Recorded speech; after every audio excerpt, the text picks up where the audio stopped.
But what we're seeing now is that we're beginning to see a higher incidence of crime, not hot spots, but we're seeing it show up in neighborhoods and parts of the community where we haven't seen it as much as we have before.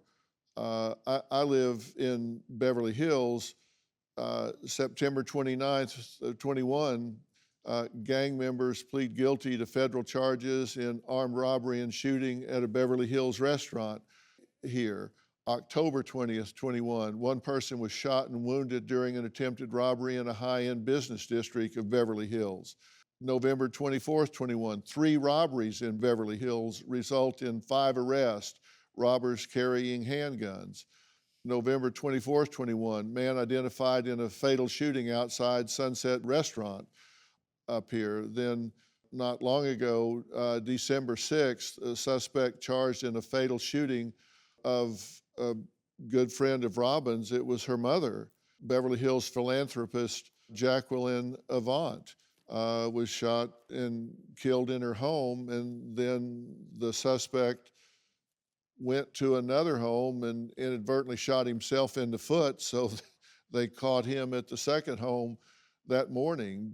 December 9th, 21, ever since the protests last year descended into riots and lootings, a growing number of Beverly Hills residents have been buying weapons and arming themselves. What do we say to people? We've seen gun purchases spike from residents, a lot of them females, buying guns because they don't feel safe. What do we say to these people? Because my theory is these first-time gun buyers are more likely to get shot with the gun they're buying than to be safe from buying the gun. Well, I think it's really important to not just talk about anecdotes and stories, although these stories are incredibly important.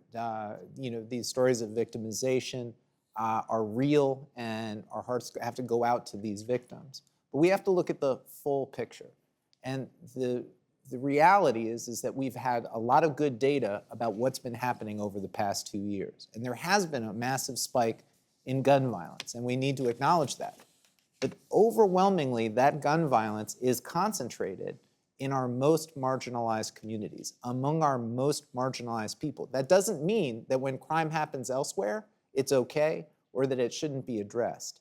But we have to, I don't want this conversation to suggest to Americans all across the country that they're all at risk. The #1 victim of violent crime in the United States are young African-American men.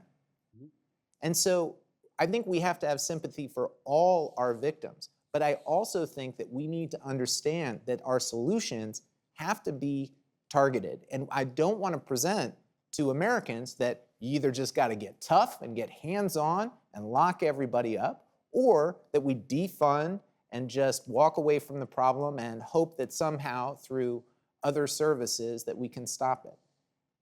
Folks have to be able to recognize that it's not about the politics. It's about the practical things. And the practical point is, of course you need cops, but you need other services and other partners too. The defund the police movement. I say all the time, I agree, defund the police. Defund every program that has nothing to do with law enforcement. Right now in the DC metro area, police are counselors. Defund the program.